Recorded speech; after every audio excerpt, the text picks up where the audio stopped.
Minister Lee. Thank you very much, Mr. Speaker. It's a pleasure to rise to the first reading of Dr. Shane Retty's member's bill. And just to comment to the member who just sat down, I have to actually commend the member, Dr. Shane Retty. He is a conscientious member. When his bill was drawn from the ballot, he actually came around to my office with the bill and the explanation note, all ready for us to actually go to debate this bill, because he was sending it to the Commerce Select Committee and he wanted to brief me. So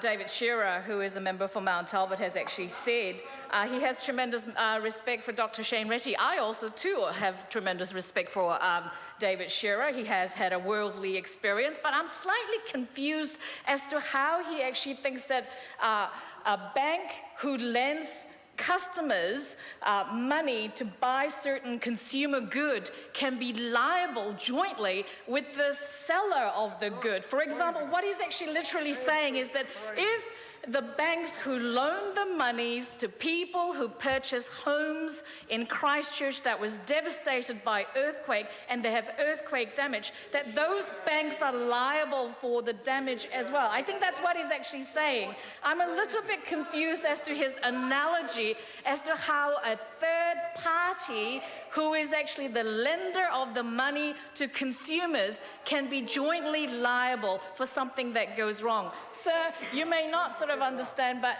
some of us girls have to get shavers for our hairy legs as well. And recently I have the experience of purchasing an epilator that didn't actually work. So I had to go back to the shop to actually return the goods and say that it didn't work.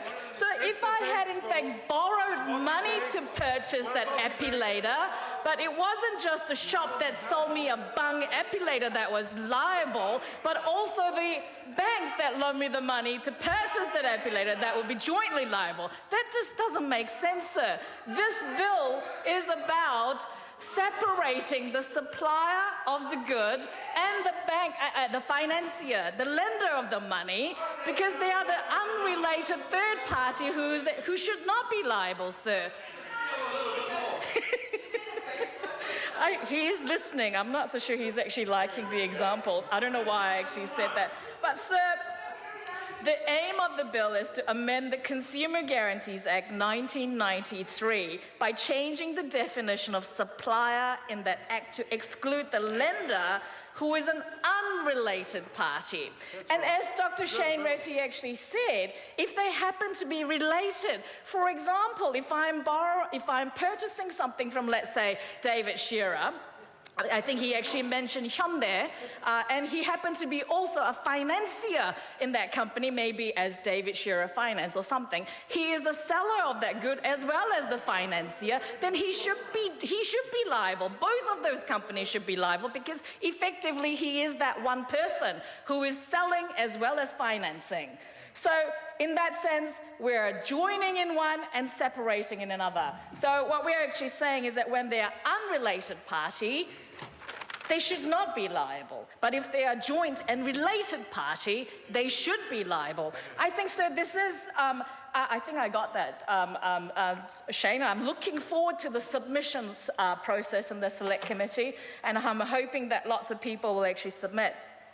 So National believes in well-informed borrowing practices and good consumer law and smart lending policies. So this bill will in fact clarify the Consumers Guarantees Act by making an amendment and update the responsibilities of traders and lenders. And I think Dr. Shane Retty has done himself proud with this little bill. And I think he's actually been very proactive in actually meeting with members to explain what the bill is. And it's a real shame that he did not actually have a catch-up with David Shearer, because obviously he never actually got that message. So I think it's a little wee ripper of a bill, and I look forward to hearing the submissions in Select Committee, and I commend the bill.